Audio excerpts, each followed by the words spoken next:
ഒരു കരുതലിൻ്റെ കാര്യം പറയുകയാണ്. നമുക്കറിയാലോ, ഇപ്പോൾ കച്ചിത്തീവ് വിഷയം എന്നൊക്കെ പറഞ്ഞാൽ നമ്മൾ വളരെ വിവാദമായി നിൽക്കുന്ന സ്ഥലമാണ്. പക്ഷേ ആ കടലിടുക്കിൽ ഏത് സമയം ഒരു സംഘർഷ സാധ്യതയുള്ള കടലിടുക്കിൽ ആ കടലിടുക്കിൽ ഒരു ജീവനെ കണ്ടപ്പോൾ അവിടുത്തെ മത്സ്യത്തൊഴിലാളികൾക്ക്, തമിഴ്നാട്ടിൽ നിന്ന് പോയ മത്സ്യത്തൊഴിലാളികൾക്ക് അങ്ങനെ വിട്ടിട്ട് പോരാൻ തോന്നിയില്ല. ഒരു ഡോൾഫിൻ അതിന് നീന്താൻ പോലും കഴിയാതെ ഇങ്ങനെ ഒരു അത്യാസന്ന നിലയിൽ കണ്ടു.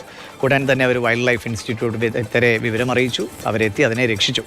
ആ ദൃശ്യങ്ങളൊക്കെ പങ്കുവയ്ക്കപ്പെട്ടിട്ടുണ്ട്. അതിനെക്കുറിച്ച് നമ്മുടെ വിനയ് ഉണ്ണി സംസാരിക്കും. വിനയ്, വളരെ പ്രധാനപ്പെട്ട കാര്യം, ഇപ്പോൾ ജീവൻ പോലും ഒരുപക്ഷെ അപകടത്തിലാകുന്ന നിലയിലാണ് അവിടെയൊക്കെ മത്സ്യബന്ധനം നടത്തുന്നത്. അതിനിടയിൽ ആ സാരമില്ല പോട്ടെ എന്ന് പറഞ്ഞ് പലരും വിട്ടുപോരുന്ന സാഹചര്യം ഉള്ളതാണ്. പക്ഷേ ഒരു ഡോൾഫിനാണ്, അതിൻ്റെ ജീവൻ രക്ഷിക്കണമെന്നൊരു തോന്നലുണ്ടായി. ആ മത്സ്യത്തൊഴിലാളികൾക്ക് നിറഞ്ഞ അഭിനന്ദനം. എങ്ങനെയാണ് അതിനെ രക്ഷപ്പെടുത്തിയതും തിരികെ അതിൻ്റെ വീടായ കടലിലേക്ക് അയച്ചതും?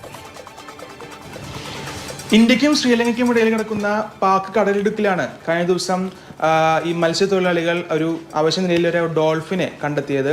പിന്നീട് ഈ മത്സ്യത്തൊഴിലാളികൾ തന്നെയാണ് വൈൽഡ് ലൈഫ് ഇൻസ്റ്റിറ്റ്യൂട്ട് ഓഫ് ഇന്ത്യയിൽ വിദഗ്ധരെ വിവരമറിയിച്ചു. വിദഗ്ധർ സ്ഥലത്തെത്തി. പിന്നീട് ഈ മത്സ്യത്തൊഴിലാളികളുടെ സഹായത്തോടെ ഈ ഡോൾഫിനെ ആദ്യം കടലിൽ നിന്ന് രക്ഷിച്ചെടുക്കുകയായിരുന്നു. നീന്താൻ പറ്റാത്തൊരവസ്ഥയിലായിരുന്നു ഈ ഡോൾഫിൻ.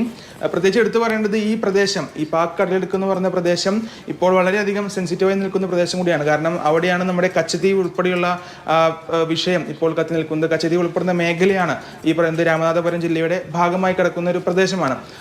അതുകൊണ്ട് തന്നെ മത്സ്യത്തൊഴിലാളികൾ വളരെ ശ്രദ്ധയോടെ കൂടി മാത്രമേ ഇപ്പോൾ ഈ പ്രദേശത്ത് മീൻ പിടിക്കുന്നുള്ളൂ. കാരണം കുറച്ച് മുന്നോട്ട് പോയി കഴിഞ്ഞാൽ കച്ചദ്വീപിന്റെ ശ്രീലങ്കയുടെ ഭാഗമായി കഴിഞ്ഞാൽ പിടികൂടാം, ശ്രീലങ്കൻ നാവികസേന പിടികൂടാമെന്നൊരു പേടിയോട് കൂടിയാണ് അവർ ഈ മത്സ്യബന്ധനത്തിന് പോയത്. അപ്പോഴായിരുന്നു ഈ പ്രദേശത്ത് ഈ ഡോൾഫിനെ കണ്ടതെന്നും പിന്നീട് അതിനെ രക്ഷിച്ചെടുത്ത് വൈൽഡ് ലൈഫ് ഇൻസ്റ്റിറ്റ്യൂട്ട് ഓഫ് ഇന്ത്യയുടെ വിദഗ്ധർക്ക് കൈമാറുകയും ചെയ്തത്. എന്തായാലും wild life institute of India വിദഗ്ധർ എത്തി ഈ ഡോൾഫിനെ ചികിത്സിച്ചു. അതിനെ കാര്യമായ ആരോഗ്യ പ്രശ്നങ്ങളുണ്ടായിരുന്നു. വേണ്ടത്ര ചികിത്സ നൽകിയ ശേഷമാണ് പിന്നീട് ഈ ഇതിനെ വീണ്ടും കടലിലേക്ക് തുറന്നുവിട്ടത്. എന്തായാലും ഓരോ ജീവനും വലുതാണെന്ന സന്ദേശം മത്സ്യത്തൊഴിലാളികൾ പോലും നമ്മളോട് പങ്കുവയ്ക്കുന്നുണ്ട്. അവരുടെ ഏറ്റവും പ്രതിസന്ധി നിറഞ്ഞ ജോലിക്കിടയിലും അവർ അതിന് ശ്രദ്ധ പതിപ്പിക്കുന്നു എന്നാണ് ഏറ്റവും വലിയ കാര്യം. അപ്പോൾ